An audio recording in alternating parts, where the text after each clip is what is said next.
So. By the way, we met before one time in, I think, 2008, ahead of the elections. I did a little kind of debate about the elections with you and this guy from the Democrats called Craig something. I forget his surname, but it was quite a few years ago. Yeah, quite. Anyway, he lost his wife a few years ago. So I'm sorry to hear it. Hi, nay, it'll come to me. I've got Hayes or something like that. Hayes, I think. Hayes, yeah. Well, if we can get into the interview, sure. You live in Brno, Roger. What brought you to that part of the world? Well, I married a Czech lawyer from Brno, so it was cheaper to move there than get a divorce. Sorry, please don't report that's a stupid joke. My wife hates that story. She threatens me every time she hears me say that. And how did you guys meet, or how did you decide to move to Brno? Yeah, well, I spent 8 years stationed as a U.S. Army officer in Germany, a couple of different tours, and I was also very fortunate. I got terrific schooling and from the U.S. Army, and one of the great schools I went to was I spent a year at the Defense Language Institute in Monterey, California, learning German, 8 hours a day, 5 days a week for an entire year. And what a terrific school that was. So I'm completely fluent in German. And after 12 years on active duty in the Army, I had about all the fun I could stand. Decided to resign my commission and go into civilian business. And anyway, I was offered a position with a big German grocery company, a retailer, and I worked there for a couple of years. And then the Berlin Wall fell. And I was sent to East Berlin as an American to set up a joint venture with 3 East German companies. And in the midst of all that, so one of the toughest things I ever did, the day the money changed over in Germany from the East Mark to the West Mark, on a Monday morning, we opened one morning 330 grocery stores as West German stores, all in East Berlin. Up until Saturday, they had been East German stores and East German products, and I had to change everything out over a period from Saturday until Monday morning, and then sell with Deutschmarks. And in the middle of all that, somebody invited me to a garden party, and I didn't have a lot of time. I had to leave early and meet some Soviet officers who were going to buy some of the old product from us. And I was introduced to this Czech lawyer, woman, beautiful blonde, and the rest is history. So. Anyway, so that's, and then I was in that summer in 1990. I was we were watching German TV, and my wife and I. So on German TV, this first news article was that Iraq has invaded Kuwait, and I said, well, that's not good. And she said, why? I said, well, I'm in the Army Reserve still, and they're going to call me up. My specialty is logistics, and they're going to call me up. And a month later, sure enough, I was called back to active duty. And so went through the entire first Iraq war with a tank division, and got back a week before my daughter was born.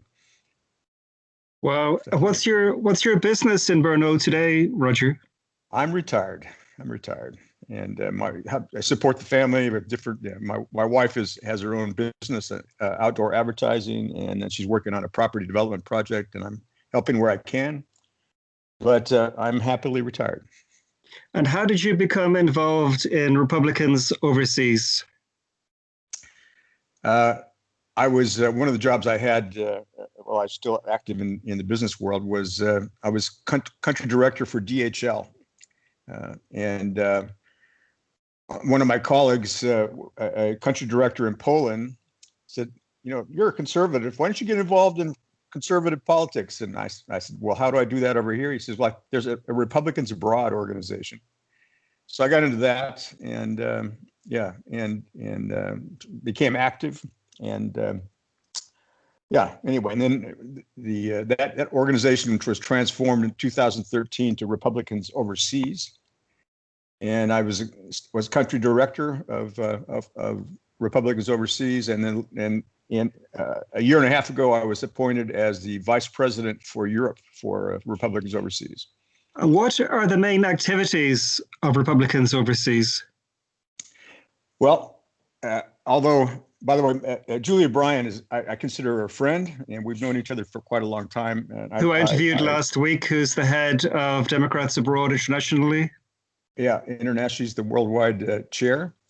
And she said, the Republicans, in your quote, I printed out the article, and there was something to the effect that Republicans overseas is a super PAC, and our job is just to raise money. Well, I disagree. We get out the vote and inform Americans living abroad that they can vote and how they do that.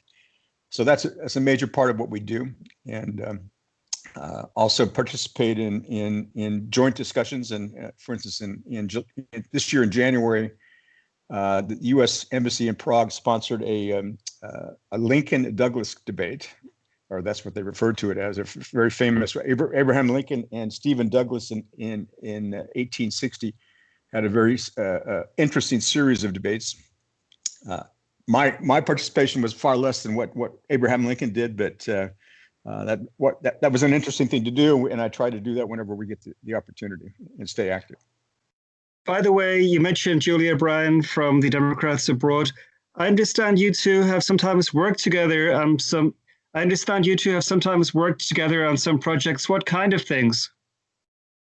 Well, getting out the vote is, and I've worked also with the former Democrats Abroad chairperson was Craig Hayes. Yeah, Craig Hayes. And we at events at the U.S. Embassy, we jointly we sat down at the same table and assisted people in getting registered to vote and explaining to them. Also, different other activities we've done together. Also, another thing I've been very involved in, and Republicans Overseas has been involved in, is there was a congressional act passed in 2010 called the Foreign Accounts Tax Control or Tax Compliance Act, FATCA, and it's been very difficult for Americans living overseas, the tax situation, because the U.S. government set up a procedure with the IRS that forced financial institutions abroad to search their database to see if any Americans are customers, any accounts there from Americans, and it's quite an involved process. And anyway, one of our big acts is to attempt to have this act, this law, reviewed and canceled in Congress. So I've been involved in that, and Julie and I have had a number of conversations on that, discussions with American citizens and the type of difficulties we've had because of this law. And generally speaking, could you say what are the chief concerns of your members, of the members of Republicans overseas here in the Czech Republic? Well, this tax law, and also we've gone a step further. Although I testified, 6 of us testified before Congress in 2017, and we're hoping to be able to get a review before the Supreme Court. But the appeals court we discussed with decided that those of us that testified didn't have standing, that we were not directly affected. We were just in danger of being defined or have consequences for this law. So that's an important thing, how we do that. And this additional step we're working on right now is territorial taxation for individuals instead of residence-based, to make it, instead of citizen-based to be residence taxation. So you're taxed based on where you live, even living abroad. It's hard to generalize, but would you say Republicans overseas tend to be more socially conservative, as many people are in the States, many Republicans, or are they more business-oriented? Yeah, I would say conservative, business-oriented. Combine those points, I raised in a conservative family, and grew up on a farm. As I said, I'm a retired U.S. Army officer, and those experiences also led me to associate with this organization. So that's an important. We're conservatives, and we're We support the U.S. government and support our president. Well, you have lived, Roger, through, I guess, a lot of Republican presidents. I'm assuming from Nixon on, Ford, Reagan, the Bushes, now Trump. Which of those would you say you personally identify most with politically? Ronald Reagan. I mean, he was his background was as an actor, as you probably know. He was also governor of California, and as president, I think he set a very good example on how one works with all Americans, not just conservatives. At that time, during his presidency, the Speaker of the House of Representatives was a fellow named Tip O'Neill, and they were miles apart, worlds apart in their political views. However, the two of them, Tip O'Neill and President Reagan, if there was a problem to discuss, they went into a room alone and sat down and discussed and looked for ways to find an acceptable solution for all parties. And I think that was a good lesson for Americans even today, to look at a possibility, or that to see that the word compromise is not a dirty word, that we ought to be able to find a way to work together and to find a solution that's acceptable to all. But that seems to be at this point in our political history, it's difficult to do. But I still think that's the ideal of what we should be striving for. Also, I guess, as you know, a lot of Czechs admire Reagan. Yes, that's true. Well, I live in the country. I've been in the Czech Republic now 25 years, and living in Brno. After we moved from we moved from Berlin because my wife wanted to. She's a trained lawyer, wanted to practice law again, and be involved in business. And her parents were both living in Brno, so we the house we have now is about 300 meters from where their house was, and so we had built-in babysitters. Yeah. Some Republicans, admittedly a minority, have come out against Donald Trump. Is there any debate among Republicans overseas over Trump's fitness for office? We've had many discussions about that, especially in 2016 at the beginning of the campaign. For that time, I think there were 17 candidates. In fact, I was at several of the debates. I think there were 8 or 10 debates in 2016. And the first debate in Cleveland, Ohio, they had to have two different sessions for debates because they couldn't fit all 17 on the stage at the same time. And Donald Trump was not my first choice. I supported several of the candidates, one after the other, and then they would drop out. And at the end of the day, Donald Trump was the only one left. And and I decided, well, I think I can support him.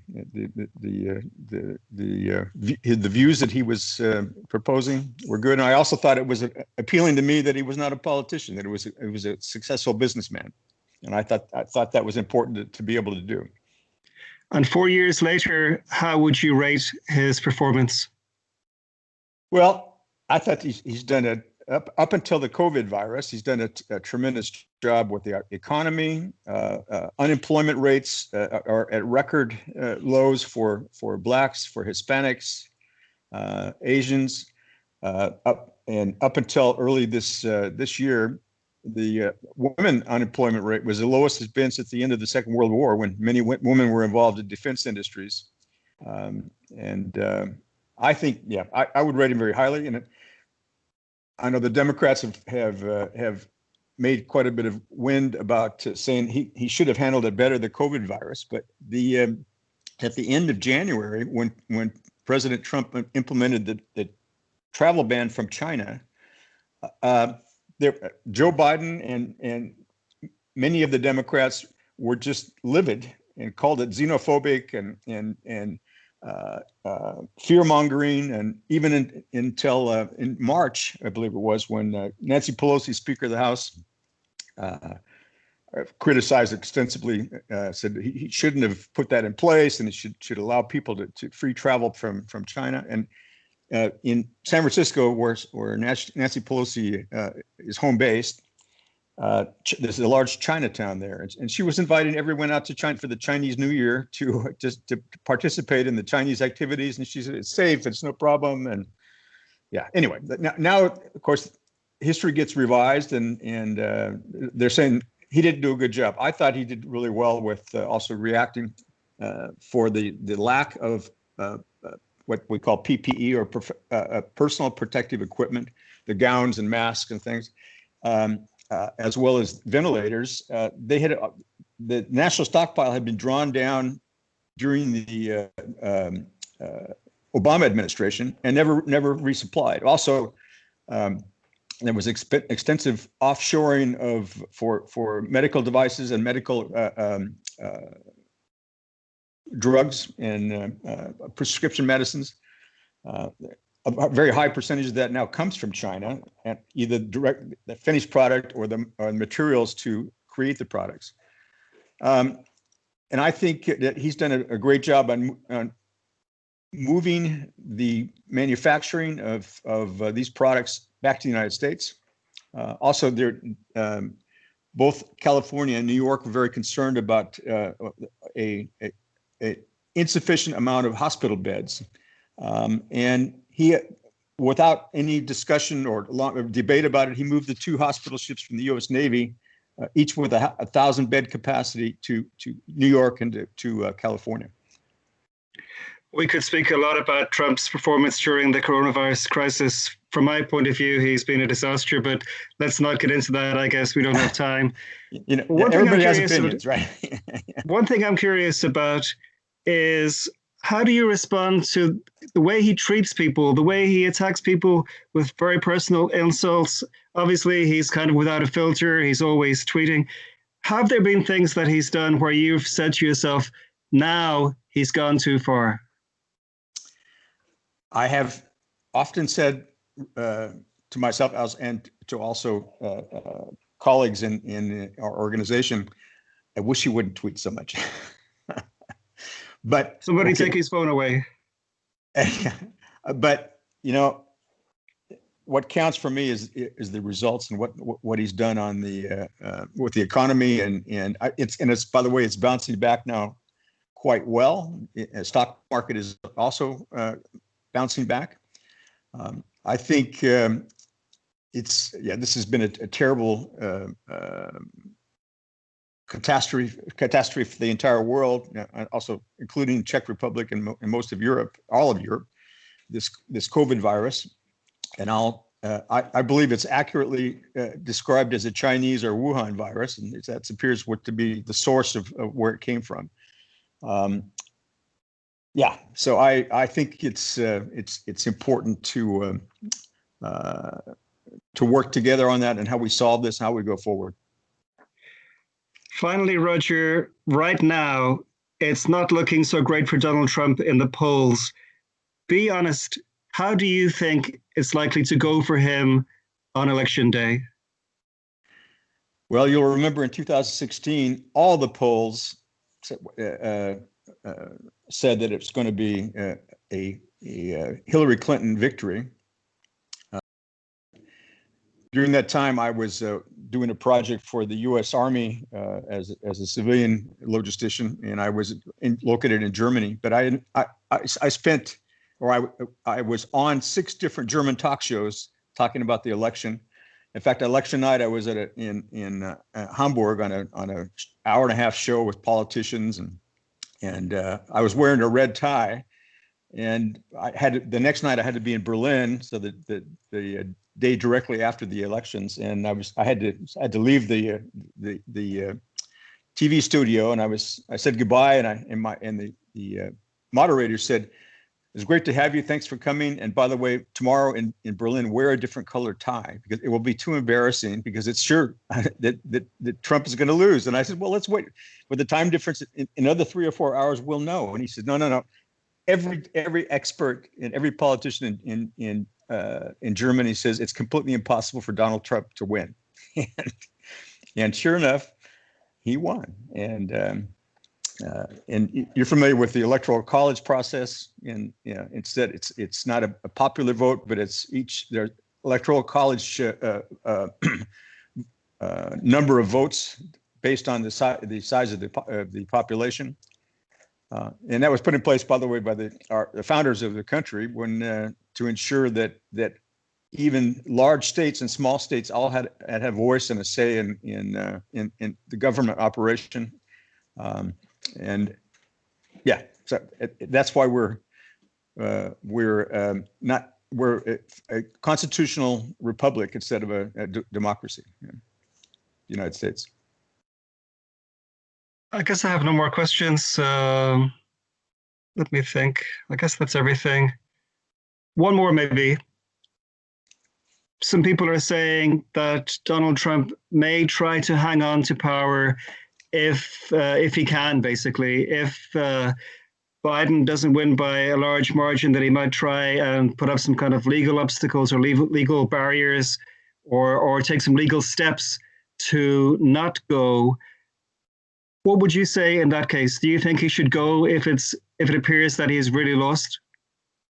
Yes, absolutely. Yeah, no question. And and he's also reacted to that. I believe last week he was asked, and he said, "No, it will be a peaceful transition to power."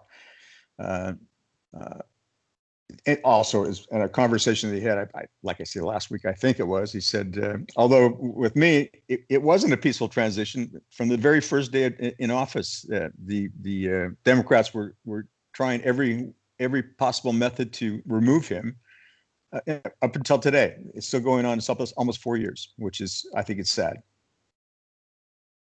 Great, Roger. I have no more questions, but I have one request. For our website, we'll need a photo of you, ideally like horizontal photo. Could you possibly send me one that we could use for our website, just in reasonable quality? Sure. Yeah, just if you have any kind of official photo or something like that. I'll send you my email address just now. And if you could send that by Monday, that'd be fantastic, because otherwise it'll be hard to illustrate the interview. Sure. It'll be broadcast on Monday afternoon, early evening. Okay. And Thanks how is just a question? And yeah, the procedures, you will cut and paste, put together what do you feel is a story, or how does that done? Well, basically, I have recorded, I see here, 22 minutes. Usually we have about 15 minutes. So I'll edit it, but I'm not going to, I wouldn't and couldn't change what you say or anything like that. I'll just in terms of if there's any repetition or anything like that, or if any of the answers are super long, I may have to cut them. But trust me, there's nothing to worry about. It'll be, it'll be your words and nothing more. That's for sure. And thanks a lot for doing this and getting up so early. And have a great day. And please, if you could send a photo, I'll send you my email address in a few minutes. I'll send that. Okay. Thanks, Ian. Thanks a lot. Have a great day. Bye-bye. You too. Bye. Bye.